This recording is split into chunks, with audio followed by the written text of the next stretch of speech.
वो सुमिरन करने से ही हमारी भाव से पार हो सकती है। ये संसार रूपी सागर है। ये संसार रूपी सागर से हम कैसे पार होंगे? तो उसके लिए कहा, जो राम नाम का जो सुमिरन है, राम राम नहीं, राम का नाम का सुमिरन। वो राम का नाम क्या है?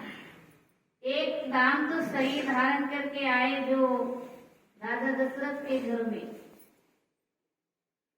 कहते, जगत में 4 राम है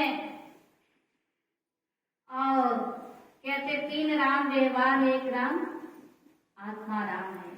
3 राम तो जगत में पसारा।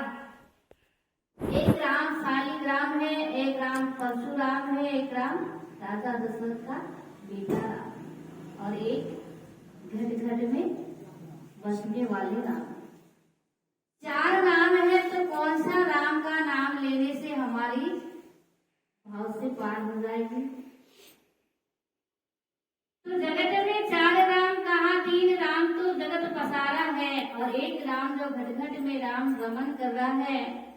उस राम को जानने से, उस राम का नाम लेने से ही हमारी जीवन नैया पार हो जाएगी, भाव से हम पार हो जाएंगे। और वो राम को नाम कैसे लेंगे? हम जहां तक भगवान के नाम लेते हैं तो मुख से ही लेते हैं, चाहे हम राम राम कहे, चाहे ओम नमः शिवाय कहे, चाहे गायत्री मंत्र पढ़े, चाहे हम राधे कृष्ण कहे, जितनी भी नाम जो है भगवान की जो है हम मुखों से लेते हैं, होठों से लेते हैं, हमारी जिह्वा चलती है। तो भगवान का नाम तो कहा गुणवाचक नाम है। जैसे जैसे उन्होंने गुण, जिसका जैसा गुण हुआ वैसे वैसे भगवान का नाम भक्तों ने लिया। लेकिन कहा उससे हमारी कल्याण नहीं होगी, उससे हमारी भाव से पार नहीं होगी। तो कैसे होगी? तो कहा जिस नाम को लेने से, जिस नाम का सुमिरन करने से जिह्वा हिलती नहीं है, ओठ चलती नहीं है, कहा वो नाम है, उसे कोई सुन नहीं सकता, उसे कोई देख नहीं सकते। तो वो नाम जो है सबके अंदर है पर हम नहीं जानते। सबके अंदर वो नाम व्यापक है, रमन कर रही है वो राम का नाम, लेकिन हम नहीं जानते हैं। उसे जनाने के लिए, उसे जानने के लिए संतों के पास जाना होता है।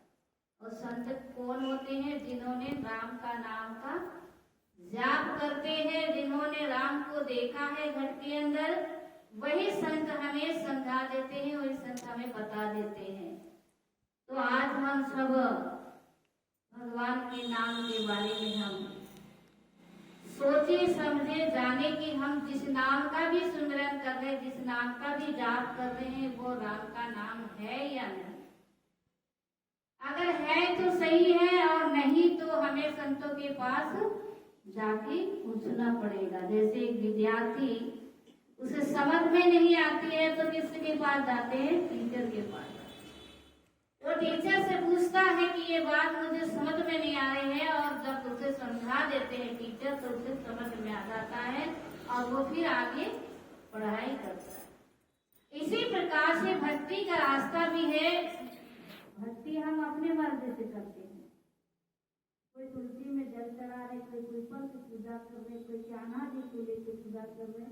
अपने मर्जी से हम भगवान की भक्ति कर रहे हैं, लेकिन कहते हैं जब समझ में नहीं आती है तो हमें टीचर के पास, टीचर कौन होते हैं? साधु संत होते हैं। वो साधु संत हमें बताते हैं कि भक्ति कैसे करनी चाहिए और कैसे होनी चाहिए, उसे साधु संत बता देते हैं। यही बात मेरा भाई के जीवन में हमें, मेरा भाई ने बचपन से भक्ति किया। मेरा भाई बचपन से, आप सभी जानते हैं, मेरा भाई ने भगवान का, कान्हा जी की बचपन से भक्ति की। लेकिन जब वो ससुराल में जाती है, शादी होकर के जाती है,